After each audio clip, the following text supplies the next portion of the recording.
Hello everyone, আজকে কোনো মেকআপের টিপস বা কোনো মেকআপের ট্রিক নয়। আজকে তোমাদের সাথে একটা খুব গুরুত্বপূর্ণ জিনিস শেয়ার করব, যেটা অনেকে আমাকে জিজ্ঞাসা করো যে ম্যাম আপনি হেয়ারস্টাইল দেখান, হেয়ারস্টাইলে কি ক্রিম্পার ইউজ করেন বা কিভাবে আপনি ক্রিম করেন, কোন ক্রিম্পারটা আপনি বেশিরভাগ ইউজ করেন। তো আমার ফেভারিট আজকে একটা তোমাদের ক্রিম্পারের সাথে পরিচয় করাই, সেটা হচ্ছে এটি প্রোর এই পাল ক্রিম্পার। এই ক্রিম্পারটাই কিন্তু আমার এখন কারেন্ট ফেভারিট। আমি এটা বেশ কিছুদিন ধরে ইউজ করছি এবং এটার টিপটা দেখো, এটা সম্বন্ধে কিছু বলি। কত ক্লোজ টিপ, মানে আমাদের যেটা দরকার হয় অ্যাডভান্স হেয়ার বলো কি বেসিক হেয়ার বলো, এখন আমাদের এই ওয়েভি ক্রিম্পিংটা কিন্তু দরকার হয় না।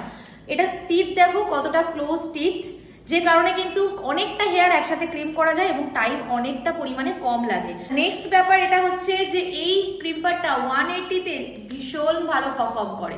মানে অন্যান্য ক্রিম্পার হয়তো অনেক বেশিতে না দিলে খুব তাড়াতাড়ি ক্রিম হতে চায় না, গরম হয় না। আমার তো মনে হয় পার্সোনালি যেটা 160-তেও খুব ভালো পারফর্ম করে এবং আমাদের হেয়ারটাকে কিন্তু অনেকটা পরিমাণ ড্যামেজের হাত থেকে বাঁচায়। তার সাথে খুব ফাস্ট ক্রিম্পিং হয় এটা দিয়ে।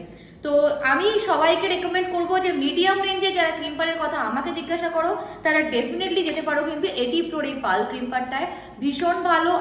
থ্যাংক ইউ এটি প্রো আমাকে এত সুন্দর একটা ক্রিম্পার পাঠানোর জন্য, এবং আমি ইউজ করে এটা ভীষণ স্যাটিসফাই এবং বিগত বহুদিন ধরে এটা আমি ইউজ করছি।